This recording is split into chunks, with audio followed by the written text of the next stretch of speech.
Like I said yesterday, my lectures on dark energy modified gravity come in 4 parts. Yesterday, I finished part 1. Part 2 almost finished. And I'd like to start by showing you a few things I didn't have time to show yesterday, which I think are important for completing that chapter on constraining or reconstructing the equation of state of dark energy, and then we'll talk about modified gravity. So let me go back to my where I left off yesterday. If you remember, we talked about reconstructing W, which is the equation of state of dark energy, as a function of redshift or as a function of the scale factor A, by using this combination of binning W in many discrete values of A at different redshifts, fitting them along with a prior that correlates values of W at nearby redshift. So it cannot be arbitrary. It cannot vary from point to point in an arbitrary way. And then last time I introduced the principal component analysis that is one of the useful techniques for interpreting what you've learned from such a reconstruction. For example, principal component analysis can tell you what sort of features of W your reconstruction was sensitive to and what sort of features it wasn't. So you have an honest picture of what you neglected in your reconstruction. So I'm not going to recap the principal component part, just to say that what we've learned from this particular reconstruction that you see in front of you was that the data constrained 4 eigenmodes, 4 independent parameters about the W. And by looking at the shapes of these eigenmodes that you see here, you can get a feel for like what sort of frequencies or what sort of wavelengths in a dependence of W with redshift your reconstruction was sensitive to. So in particular, here, I should just jumping ahead, the most statistically significant feature in this reconstruction is this wiggle. Okay, here that you see. That wiggle is the whole departure from -1 is not greatly statistically significant, but the greatest significance of departure comes from that wiggle. And it's always a good idea to take a look. Where is it coming from? So the next step in interpretation is to go back and look at your data. So that's the next step. So here what I plot is the data, which is the BAO, supernovae, primarily. And I plot them expressed in terms of the Hubble parameter h as a function of redshift, and the angular diameter distance as a function of redshift, divided by the corresponding best fit. So for lambda CDM, I take the data point, divide by the best fit lambda CDM at that redshift, okay, and plot it. And this is the best fit lambda CDM. You see it at 1 by definition, and there is an uncertainty band around it. So it essentially tells you how far your data is from the best fit. And same thing I can do from my reconstructed W. And you can see that if you look at it carefully, you'll see that all the data points kind of moved a bit closer to 1, but uncertainty is also a bit larger.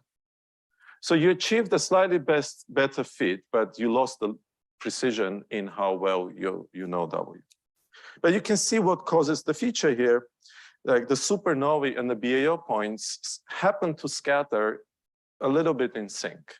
So it's not very statistically significant, but if you look at supernovae and BAO, they kind of reinforce this wiggle. Maybe it's a complete accident, but they kind of add up to give you statistically non-negligible wiggle. And this is something that if this is true, an experiment like DAISY would see it bright and shiny. There would be no doubt that that wiggle is there. So we can just wait and see, right? Another thing I want to mention as far as a useful way to reconstruct, to interpret such reconstruction is to look at the Bayesian evidence. So let me give you a quick refresher of what that is. So evidence is a number that you obtain by doing this integral. So here, theta is your model parameter, set of model parameters. So it's all of the parameters, let's say, of the lambda CDM model collectively denoted by theta. Then this curly L is the likelihood. It's basically the exponent of minus chi squared over 2. It tells you how good your model is fitting the data. So now let's look at how this integral works. Like, what would be the evidence in two models that give equally good fit to the data in terms of the chi-square, but one model has an extra parameter. Okay, so let's say we have a model 1 and a model 2, and we have a model 1 which has a parameter theta 1, and a model 2 which has a parameter theta 1, and another parameter which is theta 2. Okay, so it has an extra parameter, but both of them have the same maximum chi-square, or same minimum chi-square, which means they both have the same maximum likelihood. So the likelihood would be of the same height in both models. Now, what about this P? P here, as a function of theta, is the prior.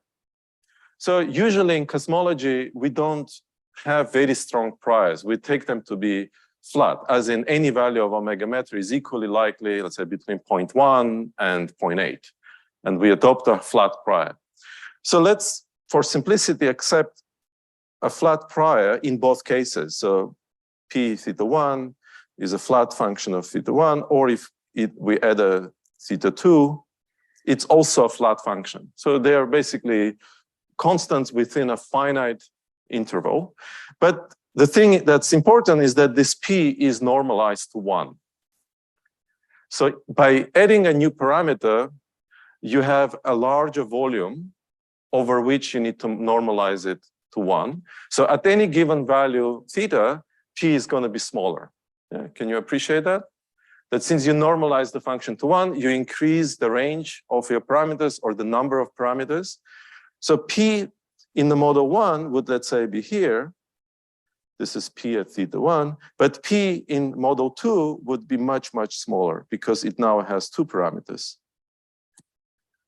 And so when you multiply them, your integral would now be a product of a smaller integrand for model 2, and you'll get a smaller evidence. So given two models that give equally good fit, the evidence for the model that has a larger number of parameters would be smaller. So therefore, we conclude that E1 is going to be larger than E2. So then you can compare two models in terms of their evidence by computing the so-called Bayes' factor. So Bayes' factor is the ratio. It's actually the logarithm of the ratio. And in our case, we want to compare evidence for W of Z reconstruction divided by evidence for lambda CDM. And if that logarithm of the ratio is significant, usually if it's more than a few, whole numbers, so let's say larger than 2, larger than 3, etc., then you start paying attention. Then you say, yeah, there is evidence that this is a better model. So then we can go back to our reconstruction and ask what happens in our case. So there are two graphs here. And so the bottom one is the very primitively calculated signal to noise in departure from lambda CDM. So you take your bins of discrete values of W, you subtract -1, square any it all up, that gives you a signal to noise. Divide by the variance gives you signal to noise. And you can see here that we have the x-axis. So what is sigma? Sigma here is the strength of the prior.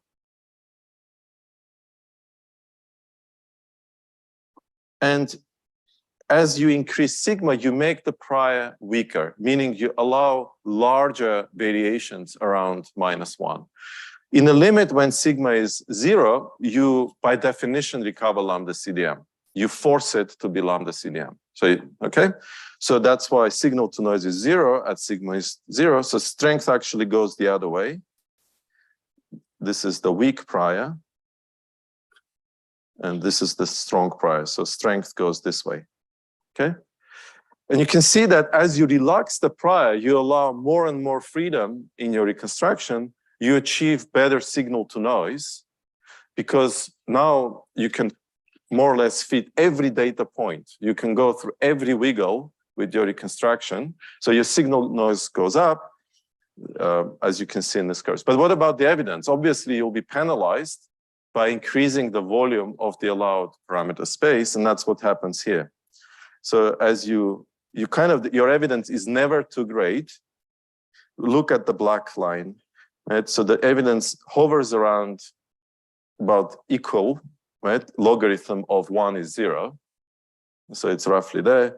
And then as you relax the prior, it goes down. So there is no real evidence that we should pay attention to. On the other hand, you could ask, if this was real, if that best fit that we got was a real thing, what would you see with Daisy?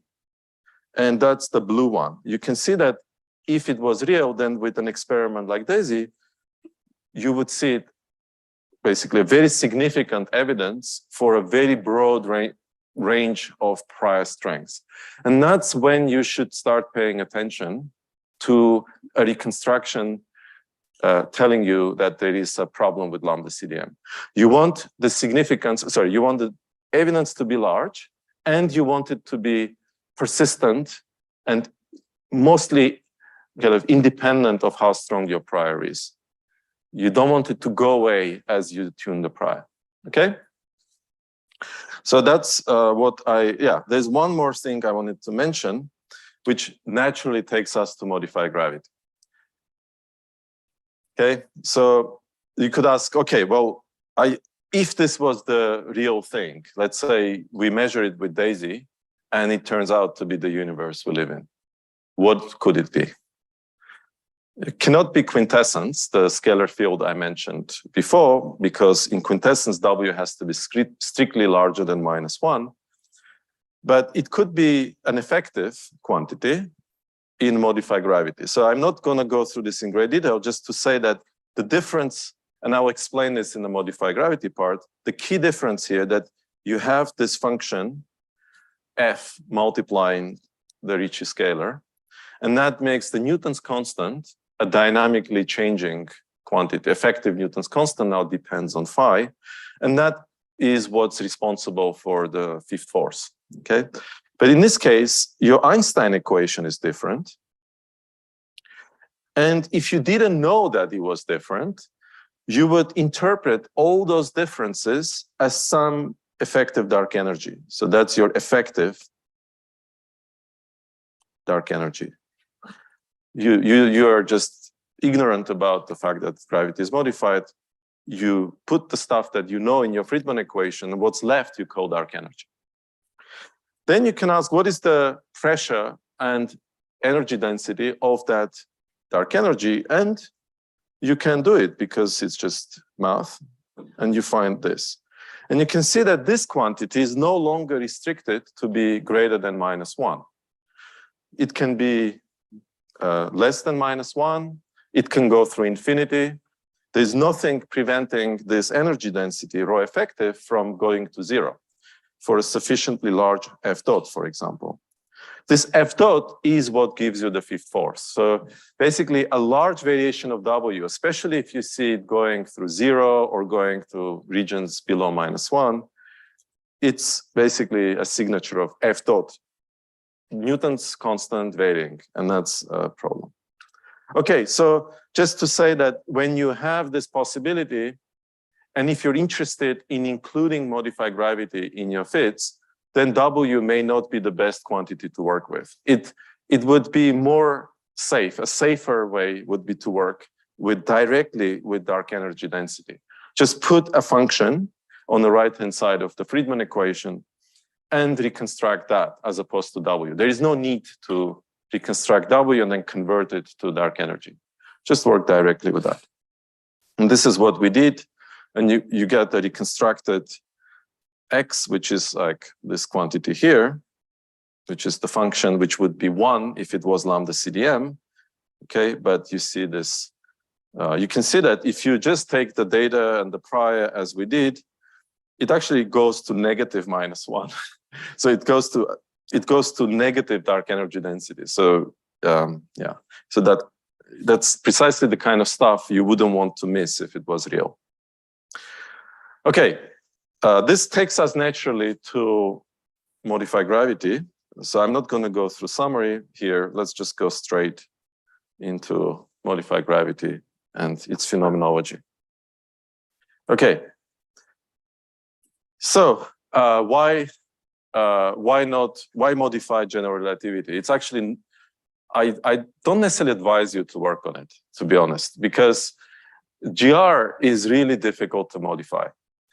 And there are very restrictive theorems that say that when you modify GR, you introduce stuff that can be problematic. So there are two theorems. One is by Lovelock, which says that the Einstein-Hilbert action is the unique action in 4 dimensions if you want to construct something from the metric and its derivatives. Okay, so it's quite a restrictive theorem. And then there is another theorem which looks at gravity as a potentially low energy effective theory of something like string theory or something that would be a fundamental theory, and says that whatever theory you get at low energies that would have a graviton, which is a spin 2 field, it must be general relativity. So it's powerful constraint. So that leaves you with some, like I say here, to modify GR, you would have to change something. Either you need to make the graviton a massive field, you could introduce extra dimensions, you could introduce new degrees of freedom, such as that new scalar field that I was talking about, or you break Lorentz invariance. So any of these things usually create more problems than they solve. And you have to remind yourself, why am I modifying gravity in the first place, right? What am I trying to solve? Like the old cosmological constant problem, primarily, right? But it's not clear how modifying gravity can solve that.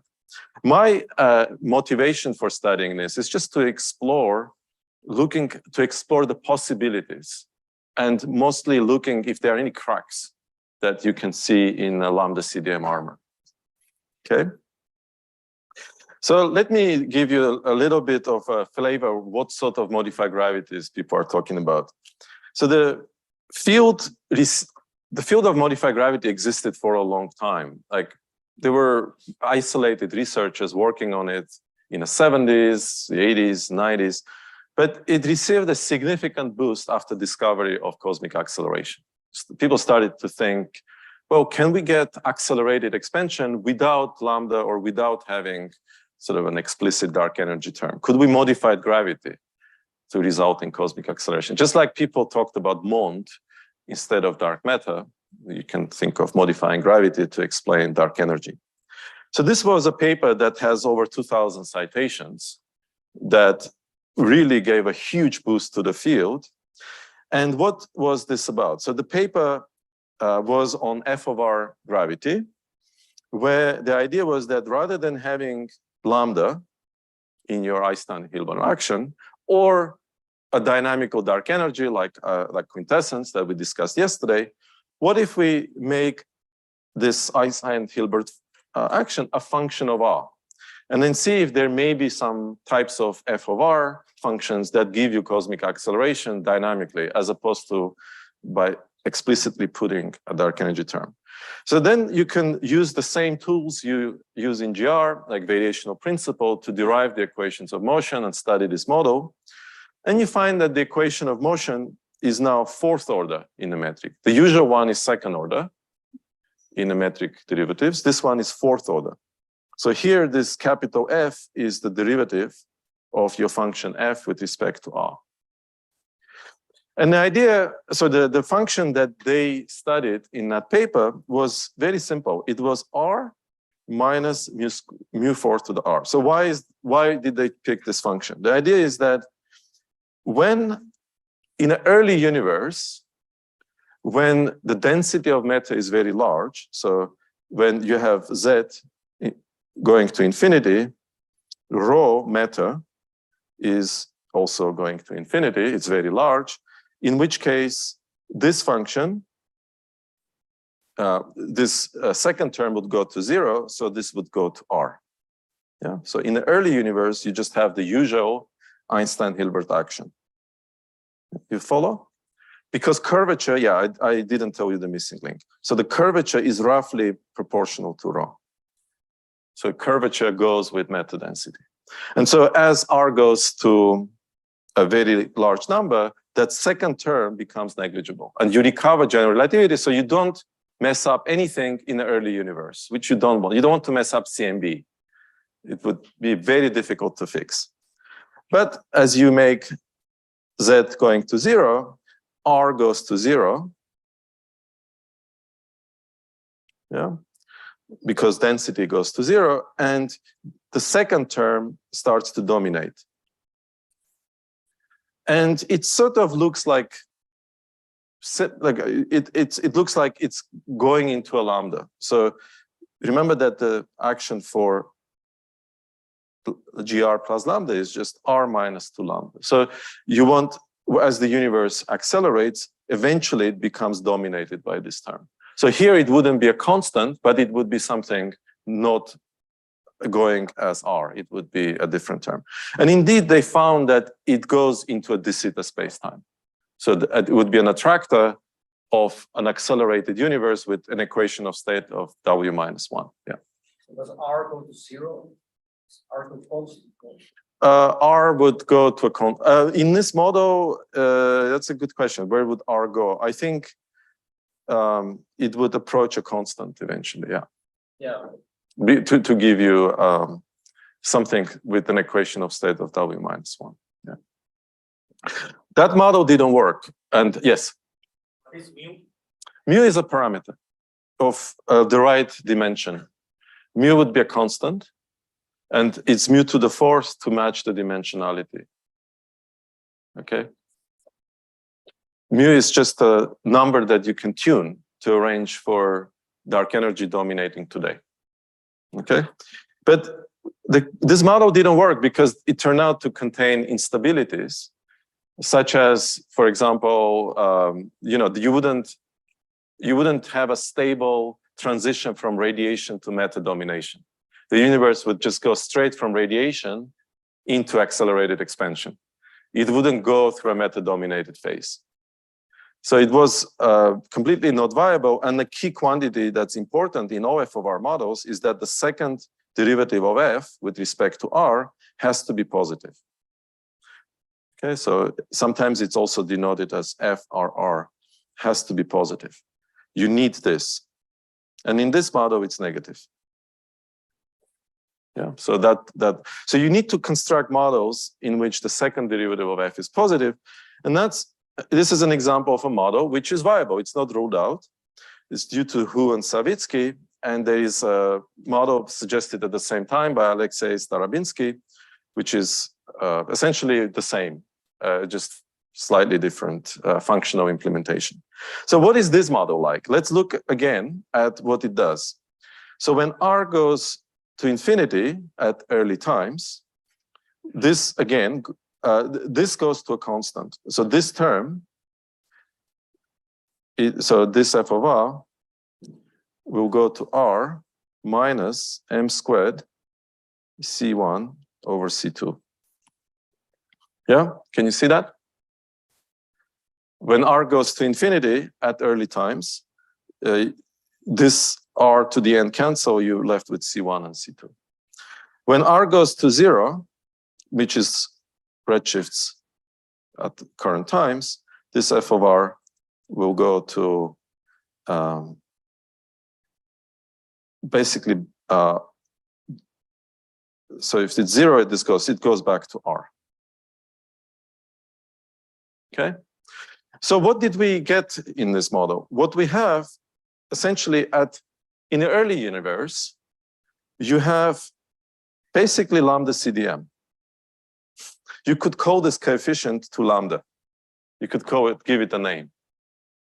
So in this model, at early times, you have lambda CDM. And then as the universe expands, that lambda CDM gradually disappears. And you get back Einstein-Hilbert. But if you tune these parameters, you could arrange this lambda to provide cosmic acceleration before it becomes irrelevant.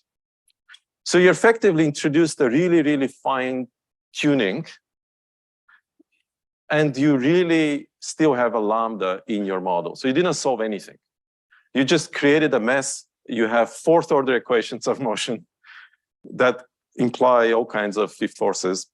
Yeah, so this is not a solution, but as I said, this is a modified gravity, and you can still use it to understand how other modified gravities may work. Okay, so the conclusion was that f of r essentially doesn't work unless you reintroduce lambda. You put it there, but it's still a model people study a lot, and the reason they do it because the phenomenology that you have, the cosmological phenomenology of f of r, is very representative of other modified gravities. So you can still look for signatures.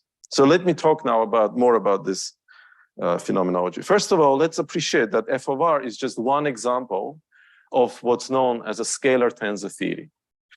This fourth order equation in a metric, I can write as an equation of second order for the metric, plus an equation for this f. So I can call this, for example, a phi, and treat it as a dynamical field. And then I have two equations, and this equation is obtained by taking the trace. So if I take the trace of this, I get that, okay? So I don't want to dwell on this, it's just a statement, basically. F of r can be represented as a scalar tensor, meaning a second order equation for the metric like you had before, but there is now another field which has another second order equation. But that's just one particular scalar tensor. What is the most general scalar tensor theory you could have written? It turns out people asked that question as early as 1974, and that was by a researcher called Gregory Horndenski. There's no N at the end, it's Horndenski. Who's a remarkable person, and I'll tell you about him a bit on the next slide, who was a relativist, somebody studying general relativity at the University of Waterloo, got tenure, was an associate professor, and then decided that he wasn't having enough fun, quit, became a painter, and started living as a painter. So this is one of his paintings that's called Talking About Gravity. But at the time when there was no need for observational need for dark energy or modified gravity, just out of pure curiosity, he derived the most general scalar tensor theory that one could write. And that's what it looks like. Here, one thing perhaps I should point out that X in this case is the kinetic energy term. So usually we know kinetic energy is something mv squared over 2, right? For a scalar field, it looks like this. But here they introduce arbitrary functions of X. And the reason you have 5 terms is because they're arranged in a precisely kind of carefully arranged way so that when you vary this action and derive the equations of motion turn out to be second order. If you change anything in any of these terms, your equations would become higher order, and that's not a good thing because then you would have instabilities. There are theorems like the Ostagradsky theorem that say that equations higher than second order are unstable. Okay, I showed you enough equations, so let me show you Horndenski. So this is Horndenski, he's alive.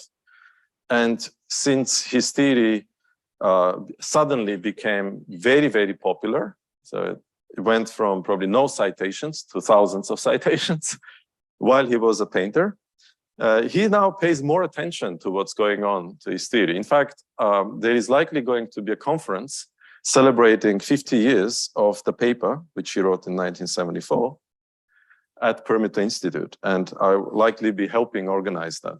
So you can, if you're interested, that would be a fun thing to do. And he will come. But yeah, so this theory was rediscovered in 2011. So this group of research, Cédric Defayet and others, by playing around, already motivated by cosmic acceleration, etc., they re-derived this. Okay, turned out to be already been done. This is just a sample. Sometimes he paints math. He likes mixing. He has a whole branch of his art where he would write statements about math or put some equations like this is my favorite conformal invariant scalar tensor theory. Okay, but so How much does it cost? he's a successful painter. So my colleague Alessandra Silvestri, she bought a painting for the Lorentz Institute in Leiden. That, yeah, I don't know exactly how much, probably not millions, but more than $100 maybe. He managed to make living as a painter. He exhibits in good galleries. He's a very successful painter. Okay, good. So this Hornensky-Lagrangian has lots of terms, and I cannot tell you really much if we start working with this mess. So let's reduce it to something bare bone that we can use that still has phenomenology that's characteristic of other scalar tensor theories. So let's consider what's known as generalized Brans-Dicke theories.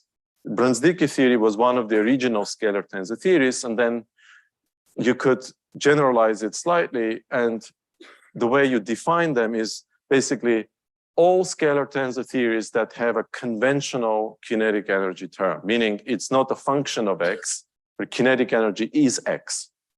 Yeah, so that, like quintessence has a kinetic energy term, which is just x.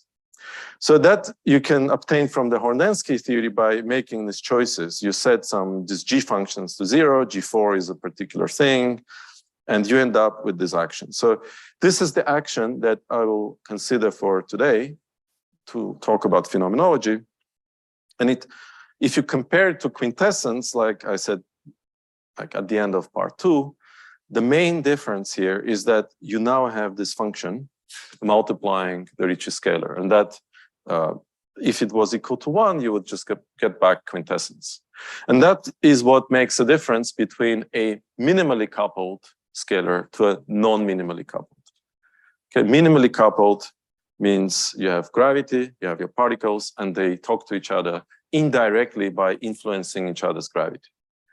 But here you have a direct particle field, phi, some quantum or scalar field, actually multiplying R. That's a direct coupling.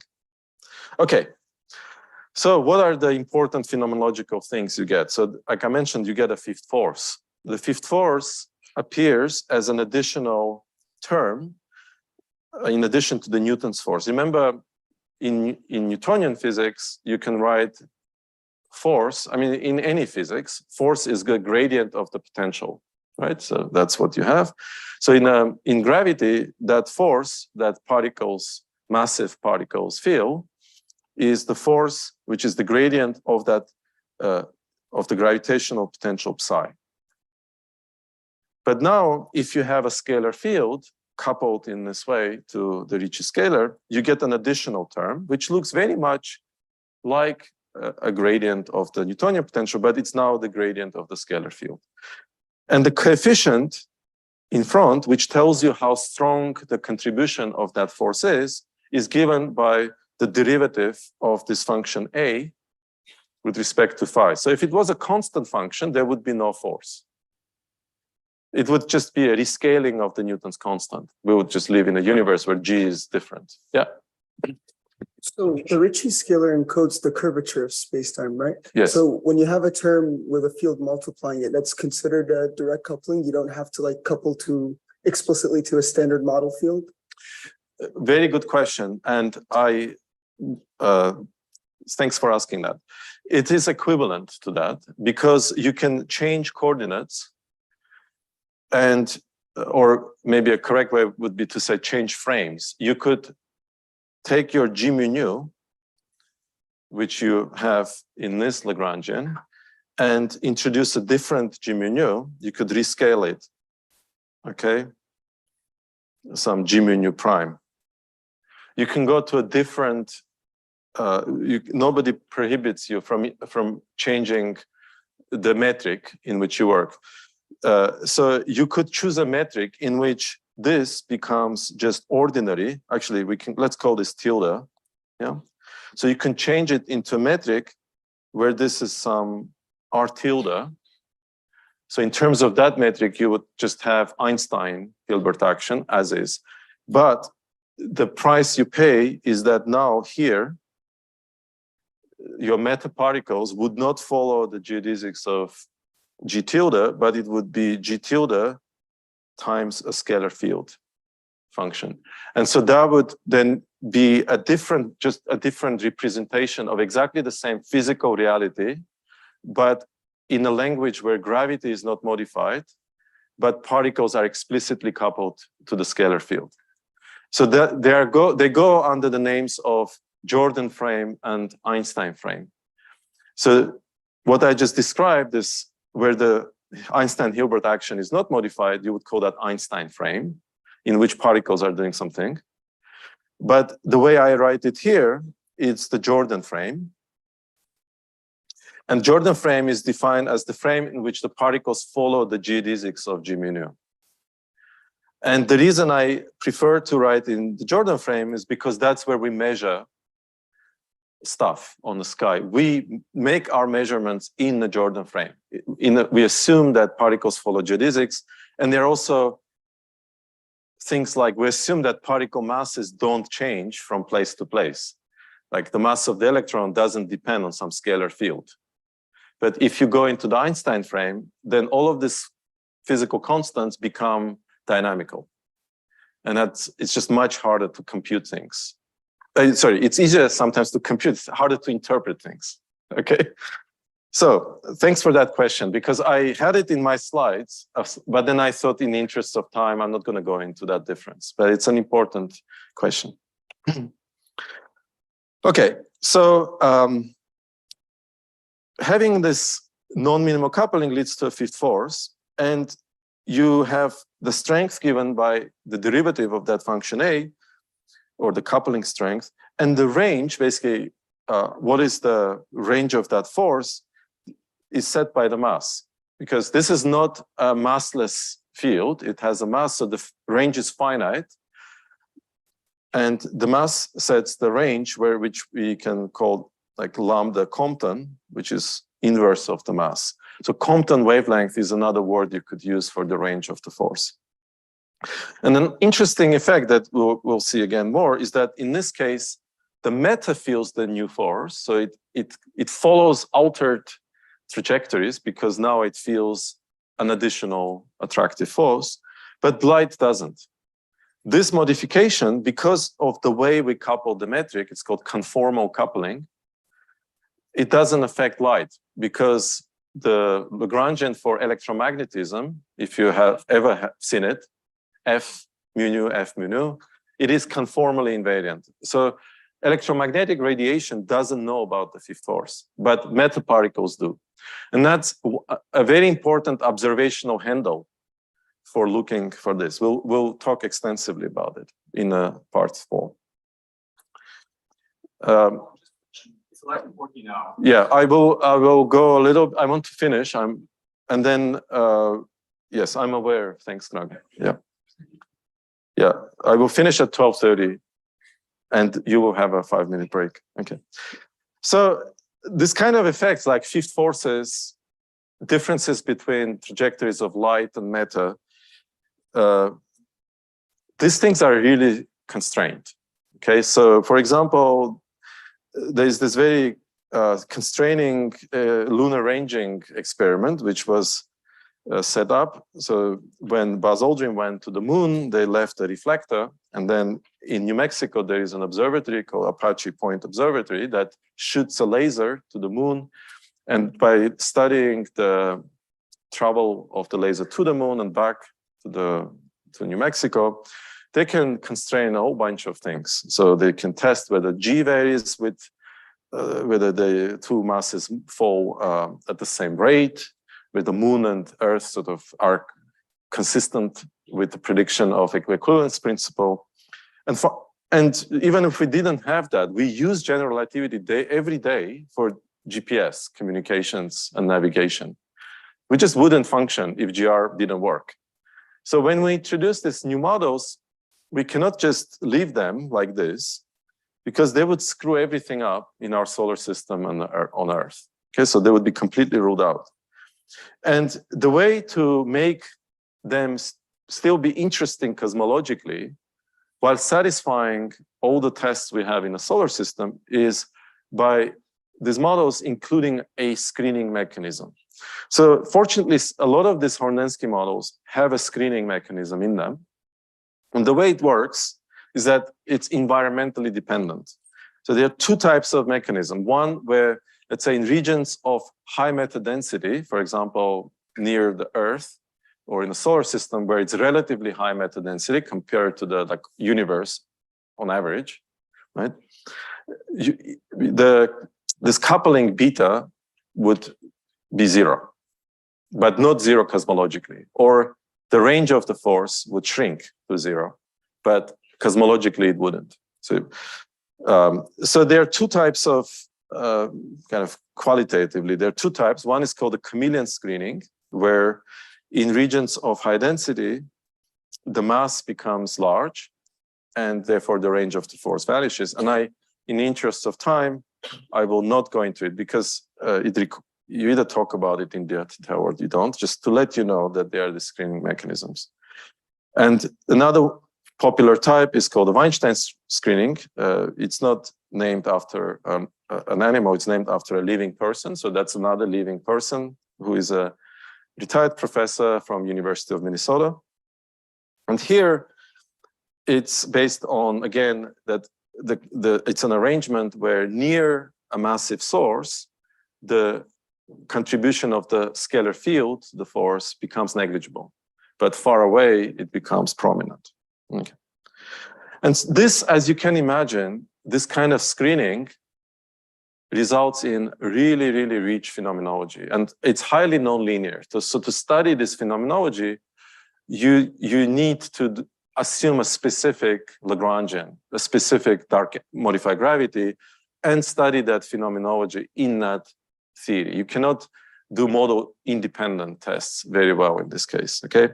Again, I will not go into all this phenomenology, just to say, for example, you could see that black holes at the center of galaxy travels at a different rate to the galaxy as a whole, because the galaxy is screened because it's made of matter, but black hole, interestingly, what couples to the scalar field is the trace of the energy tensor. And the trace of stress energy for a black hole is zero, because black hole technically is a vacuum solution. So black hole doesn't feel the fifth force, but the rest of the galaxy does. So there are this kind of interesting phenomenological signatures that you can look for astrophysically and try to constrain. So this is the summary of where your freedom may be in looking for modified gravity effects. So forget about finding modified gravity near the Earth or in a solar system. That's really, really tightly constrained. Once you go into astrophysics, like black holes, stars, and galaxies, it's not strictly necessary to have modified gravity. You really don't need it to explain anything, if you're happy with dark matter, of course. But there is room for modifications. There's enough unknown there that you could look for interesting phenomenology on galactic scales and things like that.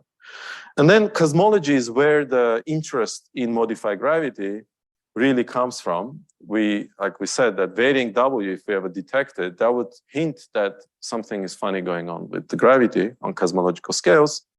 And that's where you also want to look for signatures. So that's what's going to be part 4. And I'm going to give you 5 minutes to have a break. Sorry for not giving you 10, but let's have a break now and resume in 5. Thank you.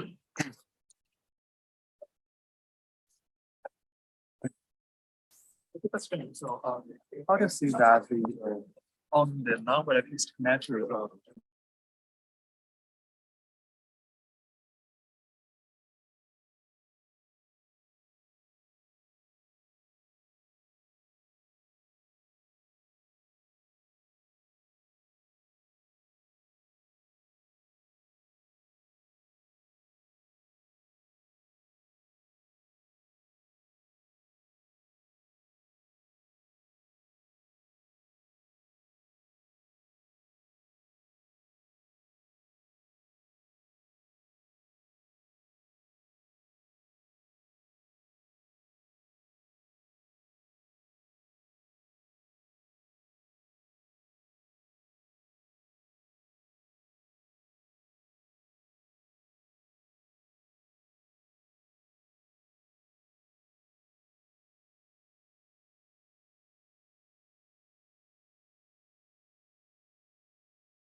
Going to resume. Like there is mathematics in between that before. I tried to basically do Mathematica for a week. And I think I could do it if it could effectively run for loops without crashing. Okay, Now Python's okay. I used to do a lot of programming in Python. I hate this moment where people are discussing stuff. And this is the best part about being at a school where you can talk, hopefully physics, with your colleagues. And when you organize a conference as well, it's like the worst thing you do when you interrupt the coffee break. When people just get into an interesting discussion and you say, no, you have to go back and be quiet. So let's now go to the last part, which is part 4, which is what can cosmology tell us about gravity? So let's kind of look at what is our space where we're going to look for phenomenology. So here I have the time axis or redshift on the x-axis and Fourier number k or scale on the y-axis. And here you see the early times at redshifts higher than CMB are marked with this gray area, and also very, very small scales and small redshifts, which is like, let's think our galaxy, for example, or the solar system. This is the gray area. And like I said, there are very tight constraints on gravity on like in a solar system. So you do want to recover GR on small scales at late times. And if you are a lazy person, you really don't want to mess with GR at early times either. I'm not saying it's impossible, but it opens a huge can of worms if you start messing with CMB at like basically modifying GR at early times. So this is not a requirement. That's why I put the question mark. But most of the signatures that I'll be talking about will concern the redshifts relevant for structure formation, where we have data from galaxy surveys and things like that. And then linear perturbations are, of course, the easiest thing to work with. It doesn't mean that there are no modified gravity effects on nonlinear scales, where density contrast delta becomes over the 1. And there is a lot of phenomenology we can look for there. But the difference between looking at linear scales and nonlinear scales is that with linear scales, we can do a lot of stuff in a model-independent way, or model-agnostic, or model non-specific, okay? You can introduce some very broad frameworks for studying things on linear scales. You cannot do it on nonlinear scales. You have to assume, let's say, f of r, and invest time in doing n-body simulations in f of r, or do higher order perturbation theory in f of r, which is all quite intense work. And then the question is f of r interesting enough for me to invest all that compute power and pollute the environment to do n-body simulations? You know, it's kind of, for me, I justify to myself better looking at linear scales, where I can learn about all of the theories or broad classes of theories in one go. So let's also introduce the variables that are relevant. So this is, again, the Friedman-Robertson-Walker metric that now we perturbed. So psi is the perturbation of the 0,0 component of your metric tensor. So this is delta G00. And phi is the perturbation of the spatial part. And it is the psi, the 0,0 perturbation, that is the Newtonian potential that makes massive particles experience acceleration. That's what accelerates the particles. When you derive the Newtonian limit of GR, it is the potential. The curvature potential phi in GR, in the absence of like subtle effects, is actually equivalent to the Newtonian potential. So the curvature and Newtonian potential are the same. But we will distinguish between them because in modified gravities, they become different because of that fifth force. And that's one important effect we're going to look for. So you have your density perturbation of matter, you have peculiar velocities, you have the psi and phi. So you have 4 variables. Then if we work in the Jordan frame that we discussed earlier, you get 2 conservation equations for matter. So these are the 2 equations. So you get 4 variables, 2 equations, you need 2 more. And those 2 are provided by Einstein's equations. So Einstein equation relates curvature to matter. So that's the famous Poisson equation that tells you that curvature perturbation is determined by the matter perturbation. And there's actually four Einstein equations, you only need 2. And in the absence of radiation, psi and phi are equal. If there was radiation, there would be a contribution from anisotropic stress coming from radiation. But for our purposes, we can ignore it.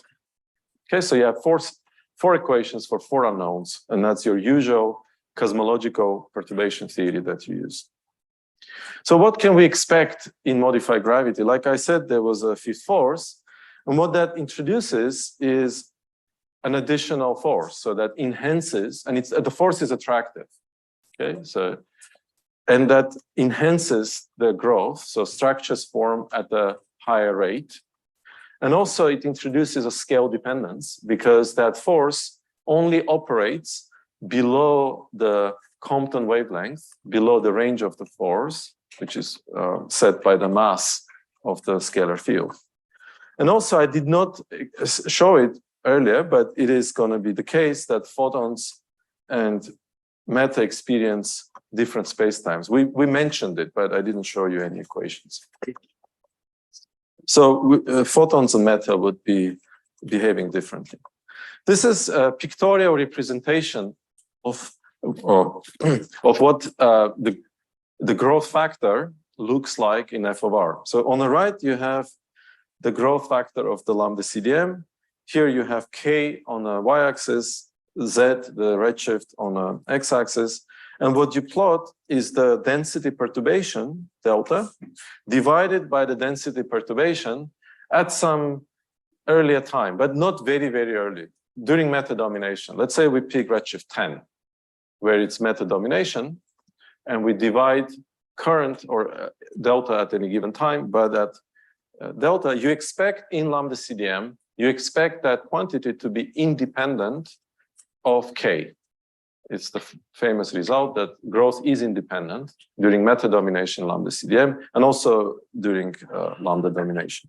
What you see here for lambda CDM that you go from delta is blue, and then the growth slows down because as the universe starts to accelerate, the growth slows down because of the acceleration.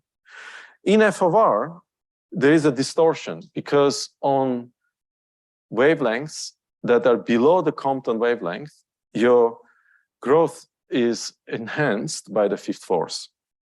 And so you get an enhancement before you get this decay or slowdown of the growth that you get due to the accelerated expansion. So clearly, visually, you can see what happens. That's one effect we can expect. So if we want to now build some kind of a phenomenological framework for studying this without restricting to f of r, what can we do? Like I said, meta in Jordan, we work in the Jordan frame. And so these 2 equations that are saying that meta is conserved, we keep that. So we keep the FRW metric, we keep the conservation. We need 2 more equations. So we're going to introduce now 2 phenomenological functions that alter that relation given by Einstein equation. So in the Poisson equation, we're going to introduce a function mu, which is in general could be a function of scale factor in k. And we introduce a function gamma that's the ratio between phi and psi. So in lambda CDM, they would be equal to 1, but in general, they may not be. And so what we want is to essentially, like we fit W to the data, we want to fit these functions to the data and see if there is something unusual going on. So in a lot of the scalar tensor theories, you can derive an analytical expression for what these functions mu and gamma should be. And I should maybe say you can do it by taking the so-called quasi-static limit. If you want, you can ask me later what that means. But it's essentially a limit where you are on sub-horizon scales and you ignore time derivatives relative to spatial derivatives, so quasi-static limit. It is quite accurate in a lot of these models, so it's not a problem. But in f of r, you can actually see that mu is this kind of a ratio of polynomials in K, and that it describes a transition from 1 to 4/3, and gamma describes a transition from 1 to 1/2. So it's a very firm prediction from f of r. For all f of r models, this actually 4/3 and 1/2 are the same. So what we want to do, like I said, we want to now do something like a phenomenological reconstruction or phenomenological fit of these functions. So we want to look at this mu and gamma, but we also want to look at the expansion history at the same time. So we will have dark energy as a function of the scale factor, parameterized directly, not as the equation of state, but directly as a function appearing in the Friedmann equation. And then we'll have our mu and gamma, but as I'll show you in a minute, it is actually more convenient for the purposes of fitting observations. Rather than working with mu and gamma, it's often more convenient to work with mu and a different function called sigma. And mu and sigma and gamma are all related. They're algebraically related to each other. Given any of the two, you can derive the other two. Okay, so they're not independent things. But the reason it's often beneficial to work with sigma because it has a very well-defined phenomenological meaning. You can think of it as the modification of G, the Newton's constant, that's relevant for the trajectories of light. Because meta is determined by gradients of psi, right? We said that it's the Newtonian potential, while light is following the it's following the geodesics of phi plus psi. Okay, so that's the difference. And so you can, by introducing mu and sigma, you can actually look more directly for a difference between what's some people call G meta and G light. And it's equivalent to finding gamma that's not 1, but it turns out that mu and sigma are better constrained as a pair of parameters than mu and gamma. There's less degeneracy between them. And this gamma parameter is also known as the gravitational slip. It's the difference between phi and psi. It is also often denoted as eta, and the reason is that there is another gamma in large-scale structure called the linear gamma, which is a growth index that's not the same at all as the gravitational slip. So sometimes to avoid this confusion, people also call it an eta. So the procedure for doing this would be to choose a parametric form for these three functions, where one is the dark energy density and the other ones are mu and gamma or mu and sigma. And then there are software packages. For example, the one that I co-developed is called MGCAM, and it's something that you can use instead of CAM with Monte Carlo samplers like CosmoMC or Cobaya. And this MGCAM has this framework that includes functions like rho, mu, and gamma, or rho, mu, and sigma built into it. So you can choose a parametric form and then constrain the parameters. Okay, and then you can look for any evidence that these functions deviate from the lambda CDM values and interpret, just like we did some interpretation of our reconstruction of W later. You can all of that you can do with this, or you can fit a parameter form and look at the parameters. I will not talk about other methods, just to make you aware, other things people do to test modified gravity. So like I mentioned, there is this other gamma, which has nothing to do with the gravitational slip. So I'm going to put an index L here for linear. It's a kind of a fact of lambda CDM that the growth rate, which is defined as this derivative of the growth factor, it can be very accurately described as omega meta fraction as a function of a scale factor to some power gamma, and that gamma is fixed. It's like 0.55, if I'm not mistaken. I can't remember. Is it 55 or 56, Dragan? Do you know? 55, okay, good. Because I don't usually work with that parameter, but it's a well-defined number in lambda CDM. So if you detect a departure from it, it tells you something is different about your growth. Another thing you can do is test you take a ratio of galaxy correlated with galaxy lensing and a galaxy correlated with galaxy velocity, and you can compute this phenomenological quantity called EG. And here, to be consistent with my notation, I should put a plus. Basically, it constrains certain ratio between the lensing gravitational potentials and the growth rate. Again, it's a number for which there is a firm prediction in lambda CDM, and you can look for a departure.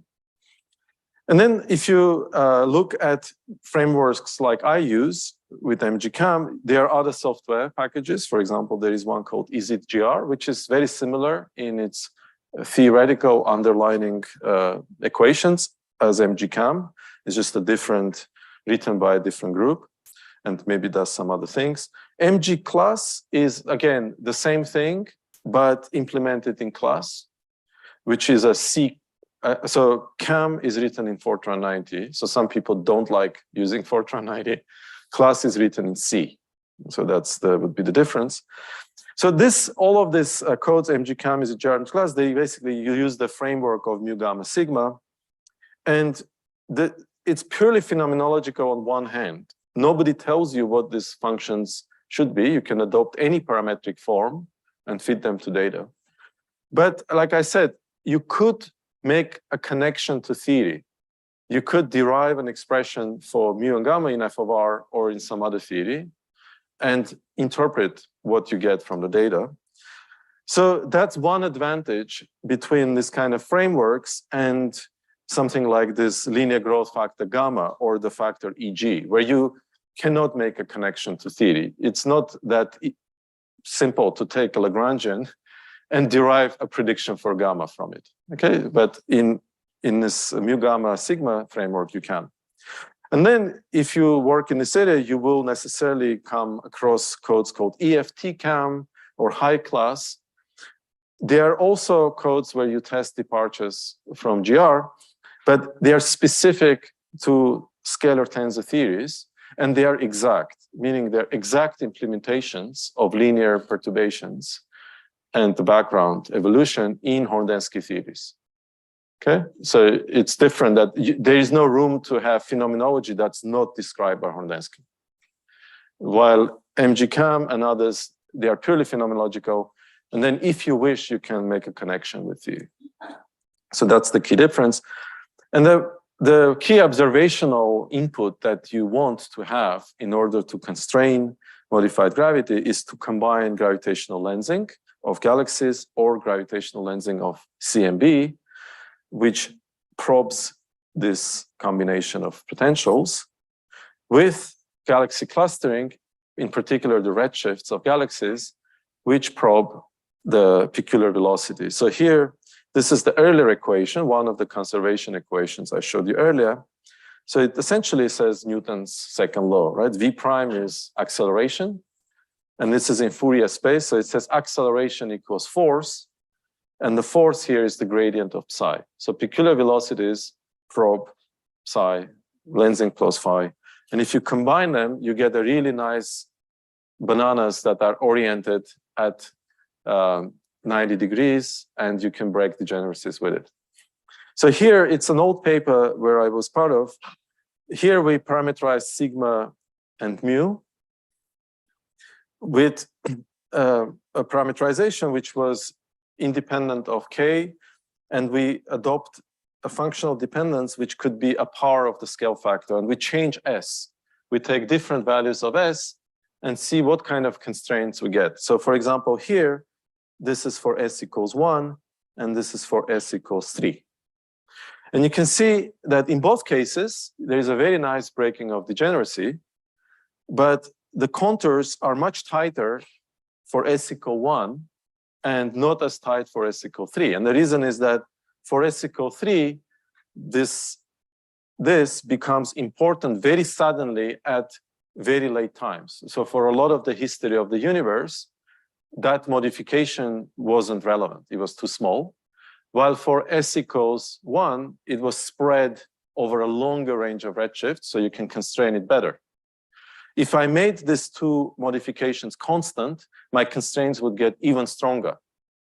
So then that illustrates that what you get out of the data with this kind of parameterizations depends a lot on what you put in. Depending on what you assume about S, you get different constraints. So that's not great, right? You don't want your constraints to depend on input, especially when it's entirely motivated by not really motivated by theory. So this is a very commonly used parameterization where people take that the modification is proportional to the fractional contribution of dark energy to the total density at a given time. So because you could think of this modification being associated with accelerated expansion, dark energy, so why not? It seems plausible. And a lot of experimental groups, observational groups use that. Unfortunately, theories do not know of any specific modified gravity model where that happens. So even though phenomenologically you'll be tempted to assume that very kind of qualitatively modification should be related to dark energy density, I mean, I'm not aware of a dark energy or modified gravity model where that is the case. So you have to keep this in mind. So Planck was one of the collaborations, the CMB collaboration, that they had a whole paper on dark energy modified gravity where they used MGCAM to constrain this parameterization that I showed you here.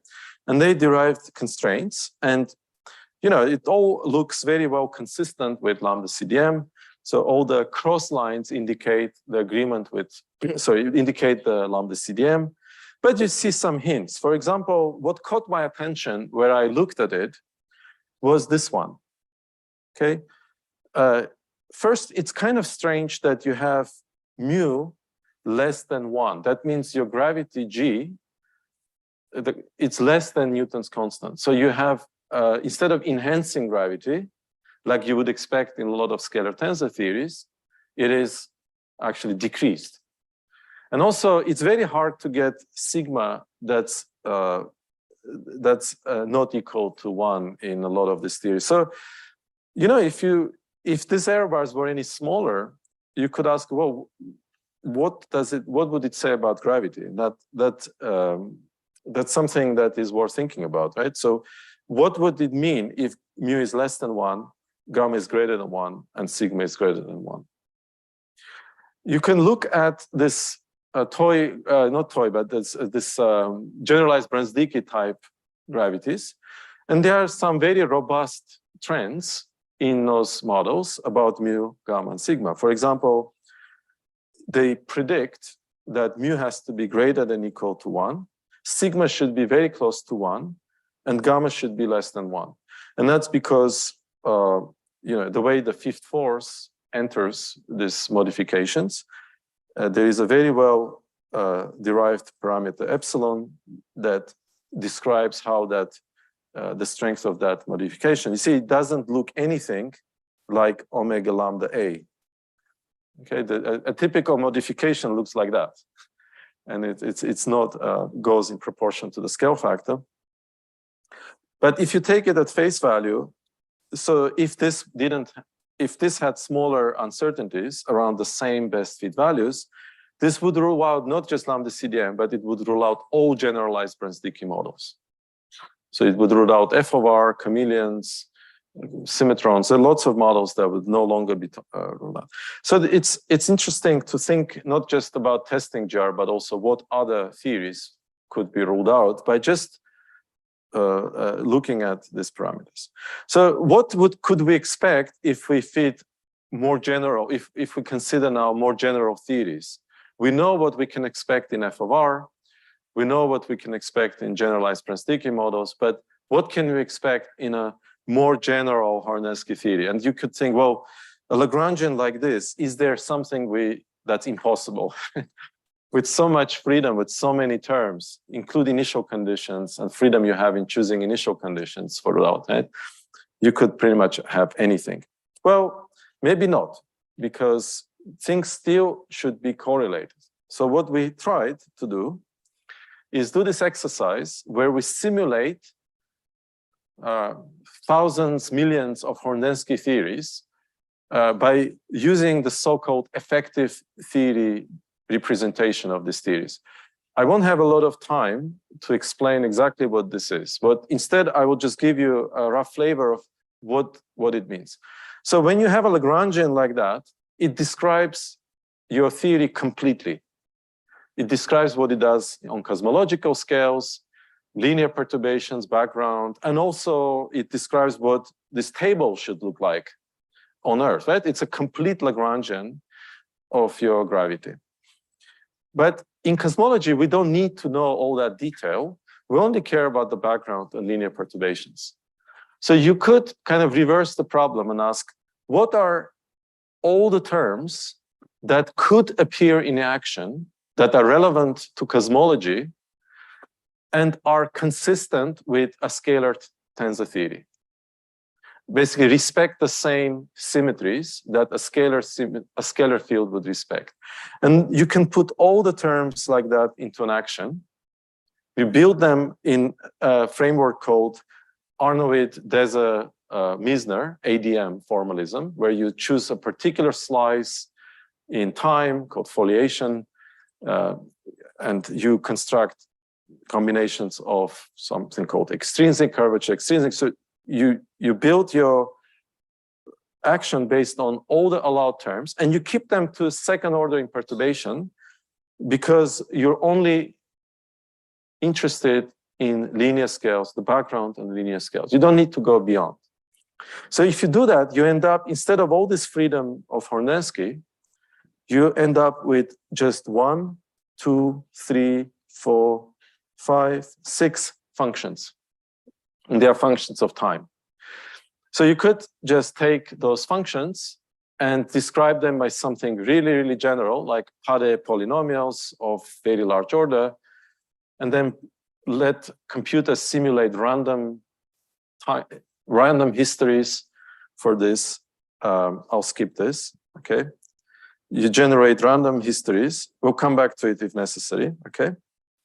Okay, so you generate random histories of these functions, and you throw away all the histories that give you singularities, some unacceptable solutions, and keep those that are not automatically ruled out. Okay?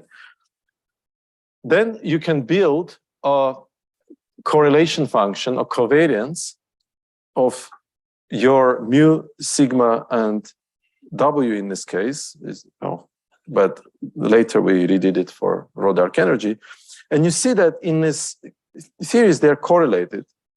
Like mu and sigma are very strongly correlated. There is like a lot of preference for the diagonal elements to be big and correlated.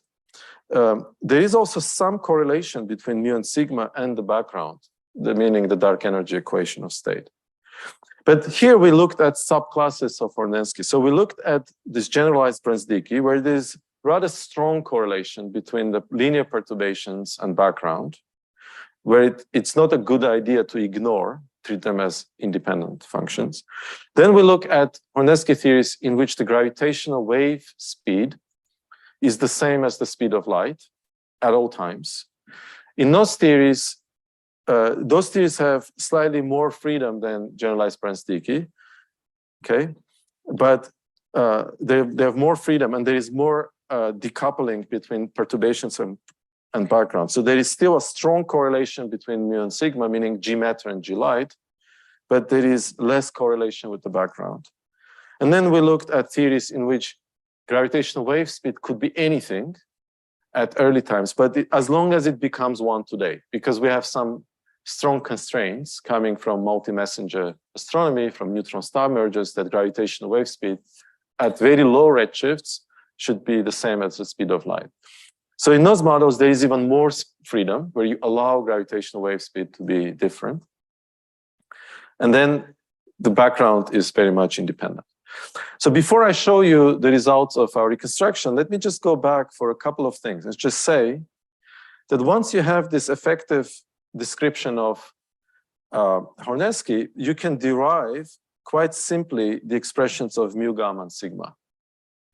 It looks like a mess, but by taking certain limits, you can learn a lot about this mess. For example, you can take the large scale limit and find that any departure of these functions from lambda CDM would have to be either due to this alpha parameter, which is the speed of gravitational waves. So T stands for tensor modes, and tensor modes are gravitational waves.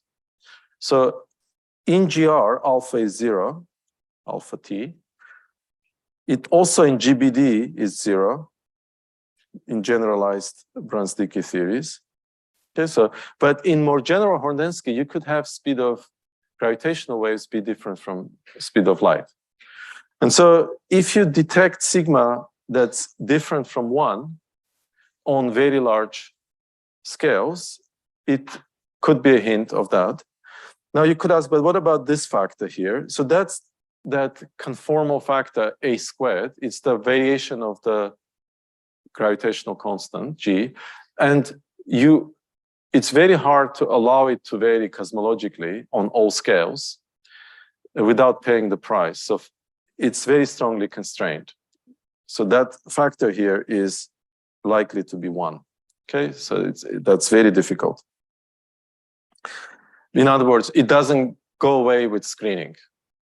So screening mechanism doesn't help you with that. What screening helps you with is get rid of the fifth force effects. It screens the fifth force, and that's the sub-Compton limit at scales that are in a deep sub-horizon where it would be sub-Compton.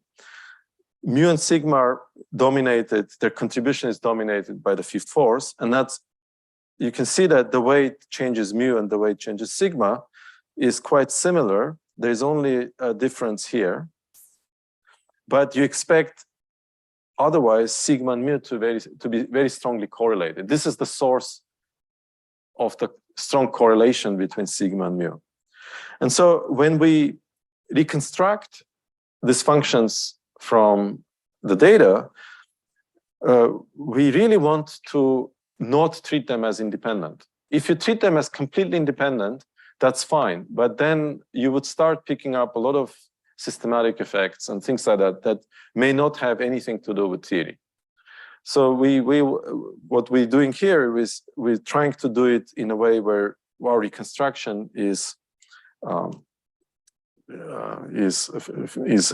meaningful in a theoretical sense. So we correlate sigma mu with each other and with the background. We can also do it without the correlation and compare. So we've done that as well. So let me now show you what it looks like once you reconstruct it. So this is, remember we reconstructed W before, and I showed you what it looks like. Now we look at the reconstruction of 3 functions, this dark energy density fraction, omega, mu and sigma. And then if you have mu and sigma, you can derive gamma. Remember the 2 are related, the 3 are related. You can get gamma from mu and sigma, you can get, etc. So not that big of a difference when you look at omega x compared to what we saw for W. There is that wiggle that is due to the scatter in a BAO on supernovae data. But you can see the strong effect that the prior has. Let me magnify this slightly. So the solid line is the reconstruction without the Hornetsky prior, where you actually fit through all the data. But if you add the Hornetsky prior, it really doesn't want your dark energy density to oscillate. I mean, Hornetsky wants the evolution of dark energy to be rather smooth. And so the dashed line is the reconstruction in Hornetsky. Then for mu, there is some dynamics here. You see that mu is generally consistent with 1. There's no like departure from lambda CDM, but it sort of goes below 1 at very high redshifts and then goes above 1 at low redshifts. This is essentially the SA tension. You try to compensate, you try to slow down the growth at high redshifts by making the Newton's constant weaker. So it's just a reflection of tension. Sigma is the most interesting thing. You see, if you blow up sigma, you see that it's consistently larger than 1. That's quite statistically significant, actually. No, maybe 2, 3 sigma significant. So what's going on there? It's actually due to this, what's known as the Planck lensing anomaly. So I don't remember if Gil talked about this in his CMB lectures, but I can tell you what it is. So you know this famous CMB spectrum, which has nice acoustic peaks that tell us a lot about the universe. They include a contribution from lensing. So as CMB photons travel to us, they go through gravitational potentials, and that changes, it sort of reshuffles the trajectories of the photons. And that has an effect on the peaks. It sort of makes them a bit more fuzzy. If you had a very sharp feature in your Fourier space, reshuffling of photons would make those features less sharp. And that effect is included in the best fit here. So this here, there is an effect of lensing in the best fit. But it turns out that that effect on the temperature spectrum is stronger than what you expect from lambda CDM cosmology. So Planck introduced a new parameter called the amplitude of lensing, and it's just strictly the amplitude of lensing affecting the acoustic peaks of the temperature anisotropy spectrum. It's a purely phenomenological fix parameter. And when they measure it, when they fit it, they find a value for AL that's not 1. So in lambda CDM, it would have to be 1, but they find a statistically significant 2 sigma departure from 1. So it's called the lensing anomaly. And remember that our sigma parameter is something that controls the connection between matter perturbations and lensing, or the lensing potential. So our reconstruction, if you let AL equals 1, it will try to fix the Planck lensing anomaly by making sigma bigger than 1. So rather than making AL bigger than 1, it makes sigma bigger than 1. And it does it at high redshifts, around redshift 1.5 and 2, where the sweet spot of the contribution of lensing is to CMB. So essentially what this plot reflects is the fact that Planck temperature prefers AL greater than 1. But we can do what Planck did and marginalize over AL. So just think of it as a systematic effect, because it's really not lensing, that's for sure. What affects Planck's peaks are not, it's not because there is something funny going on with lensing, because Planck itself also independently reconstructed the lensing potential using something known as higher order correlations, what's called 4-point estimators, okay, basically 4-point function estimators. And that's perfectly consistent with lambda CDM. So whatever is happening with this acoustic peaks is likely not lensing, but historically it's now called a lensing anomaly. So if you marginalize over that parameter, then sigma goes down, and that's what we see here. And the excess here is actually now due to this part of CMB spectrum. This is what's causing departure from 1, because there is a deficit of power at low L, as observed. And by increasing sigma, you reduce the power, you reduce the ISW effect that controls the CMB anisotropy on the scale. So sigma, again, all of this sigma is primarily, all the departures you see are primarily driven by CMB, not large-scale structure. In fact, as far as large-scale structure is concerned, there is no evidence that there is anything anomalous happening with lensing. So all of it is some kind of a CMB effect. And I'm almost finished. Is that just will conclude interpretation. So what else can we say about this? Remember, we talked about principal component analysis and how many eigenmodes you can measure. What is the actual number of independent parameters that you got? Our principal component analysis of this told us we measured 15 numbers about gravity. And these are some 15 combined eigenmodes of this three functions, mu, sigma, and omega. And we looked at implications of this for the tensions. Like with the lensing anomaly, you can see what all these cosmological tensions imply if you were to interpret them as modified gravity. For example, the assay tension. Indeed, you can resolve the assay tension. You can bring the CMB determined value in agreement with the one obtained from, for example, dark energy server in kids by allowing for mu to be a free function, because you can lower the strength of gravity and that gives you additional freedom.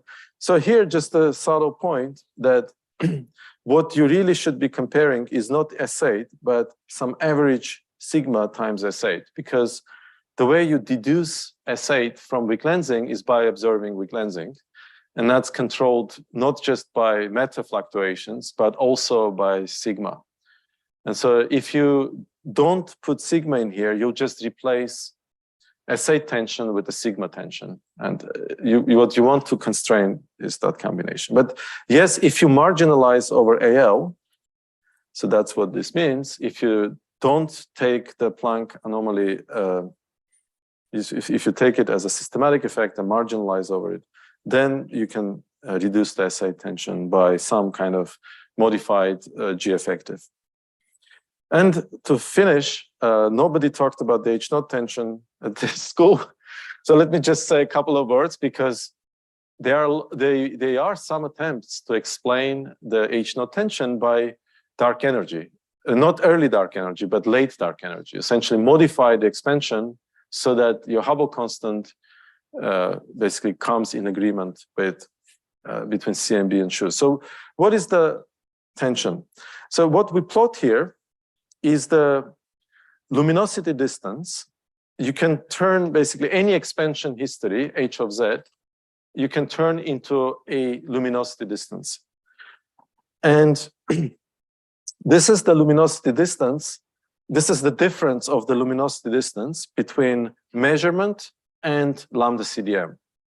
So this line is the Planck prediction. So Planck CMB, so the zero here is what you would expect to see from lambda CDM. And the points around it are the BAO points. You see how BAO points, which are also calibrated on CMB, they're kind of scattered around and broadly in agreement. And that's where initial conditions for our cosmological reconstruction is set. We set it in the early universe. Then you have the supernovae measurements, these black points, which are now calibrated on Cepheid variable stars. That's what the SHU's collaboration provides us, is a calibration of the intrinsic amplitude of the supernovae. And so if you calibrate it on that, you get a difference, clearly difference from the Planck, and you get a scatter of supernova points, which is statistically very far away from the Planck prediction. So that's basically the Hubble tension. It's a tension between Planck calibrated luminosity versus SHU's calibrated luminosity.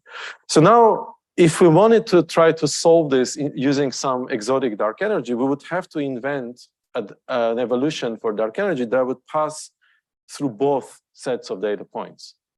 You want it to go both through the BAO and supernovae. But clearly it's very hard, you can tell, right? So what our reconstruction did is basically the best attempt. Our best fit kind of does move things a little bit in that direction, but clearly does not solve the Hubble tension. So this also illustrates that it's very hard to solve the Hubble tension by some sort of a late time modification in the model. It has to be, if it is not a systematic in the data, it has to be something at the early times that allow, yeah. So anyway, that's I will skip this part and just I'll go with my conclusions. So to conclude my series of lectures, I would, in my opinion, lambda remains the best motivated dark energy model, but it doesn't mean it's not fun to consider possible alternatives. And by now there is a lot of know-how, software, both phenomenological and theoretical understanding developed that allows you to study that in a systematic way. And today's data already allows you to measure more than 4 numbers like W naught, WA, sigma naught, or mu naught. We measured 15 numbers. And so there is no need to restrict yourself to ad hoc numbers, so you can do reconstructions. And just to conclude, if you ever find, this is quite an interesting thing, right? If you ever find evidence that W is not -1, that's likely to imply other signatures. And then you can look for things like fifth forces and wire fringes that I didn't mention. But that's the end. Thank you.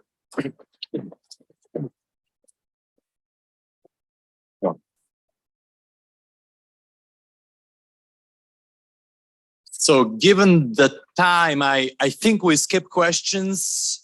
Maybe you can join Levon for lunch or send to Zoom. Levon, is that okay? To skip?